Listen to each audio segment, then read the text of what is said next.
Good morning, all. And so my husband is a self-identified autistic person. His name is David, and this is partly based on his primary school in New York State, where he was placed in special education and BOCES.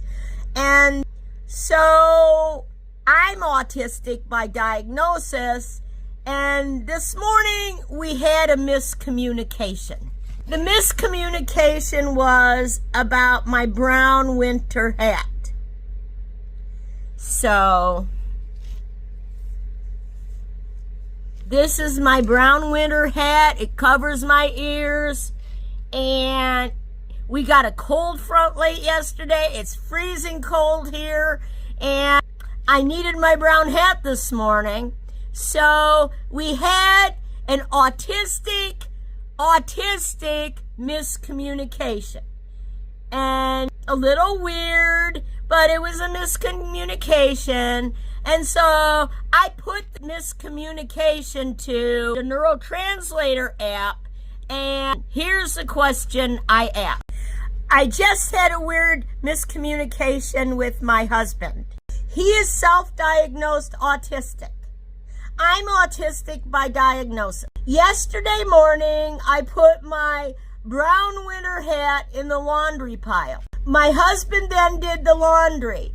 I put the wash laundry in the dryer. My husband brought the dry laundry in that night. We got a cold front late yesterday.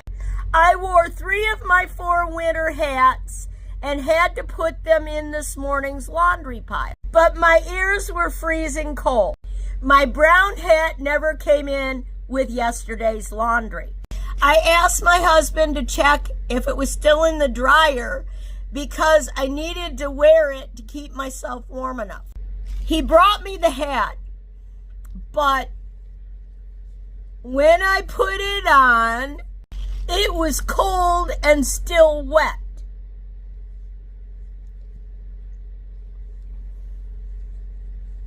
He had found it still in the washing machine and it wasn't dry. What went wrong in this conversation for my husband not to understand? I needed the hat to be dry so I could wear it immediately so I wouldn't be cold. And I suppose you could say this is sort of an adult autistic version of the Sally Ann test. But anyway, I digress. So here's what the NeuroTranslator told me. It sounds like a frustrating situation, Mary Catherine. Let's break down the points of miscommunication that might have occurred with your husband.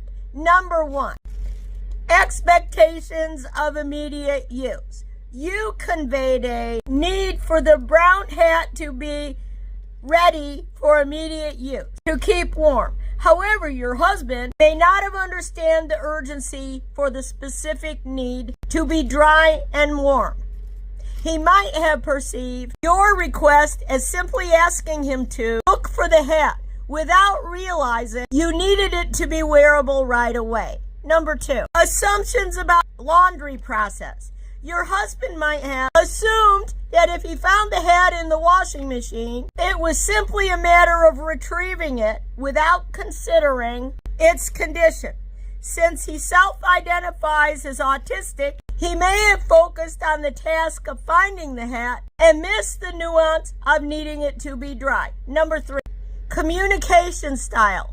The interaction could have benefited more explicit communication, saying, "Can you check if my hat is dry? I need it to be warm." To keep warm could clarify that you were expecting a dry hat immediately. Autistic individuals often benefit from clear and direct requests that state specific needs. To avoid similar misunderstandings in the future, you might consider emphasizing the condition you need an item to be in. You ask for it. This reinforces the urgency behind your request and ensures both of you are on the same page regarding expectations.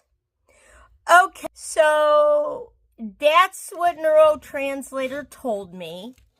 And, well, I don't know about just clarifying I needed my dry hat would have been enough, because first of all, my husband is autistic, so he doesn't really have good joint attention. Now, when I was a child, my mother would take my hand and point, and then she would turn my head and tell me I had to look in the direction of the point, in the direction of the pointing. And so it's sort of like my mother's home ABA, and she sort of condition trained that into me to look in the direction that somebody would point. And I didn't do that originally. So I do it now because it was so drummed into me. But my husband, he doesn't do that. If you point at something, my husband, he doesn't follow it. He doesn't see it. He'll say, where? Now, in his disbarment trial, the Florida Bar's prosecutor, James K. Fisher, made a half-truth lie to the Florida Bar referee by telling the referee my husband was dishonest for saying he was autistic because he didn't have a diagnosis. Well, but the thing is, it's a thing in the autism community, and especially so much more so in Florida, because there's basically no doctors that diagnose adult autistics in Florida. And it's at least certainly not then. It's only very recently there's maybe a very few, and they're all around the state. They're too far away from most places, and even if you could get in and get an assessment for autism, it would be so expensive most people can't do it. And so the half-truth was that made it a lie that the Florida Bar prosecutor, James K. Fisher, did to disbar my husband and obtain a fact finding that my husband was so-called dishonest, was Mr. Fisher failed to disclose to the Florida Bar referee that in the autistic community, many people self-identify or self-diagnose as autistic because they can't afford to get an official autism assessment. And that it's widely accepted that this would be valid to self-diagnose. You know, it was up to the referee what to decide. But the referee was deprived of the information of what's customary in the autistic community among adult autistics. And so because of that, you know, that's how it went. But I'm autistic. I think my husband is autistic. He's just not autistic in the way that I'm autistic. Because as everyone knows, if you've seen one autistic person, you've seen only one autistic person, and we are all different.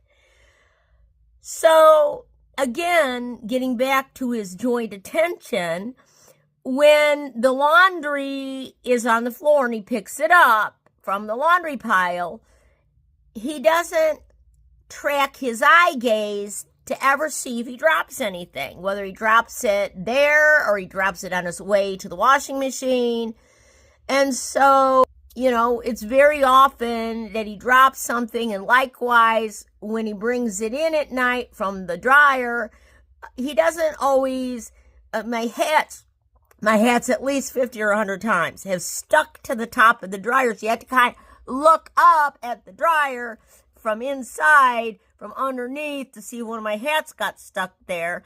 And so since I never saw one of my hats left in the washing machine, I thought the place to look for my hat would be in the dryer. So when NeuroTranslator says, well, I should have clarified it by saying I needed a dry hat, it didn't ever occur to me that my husband would not only look in the dryer, but look in the washer, because it had never been there before.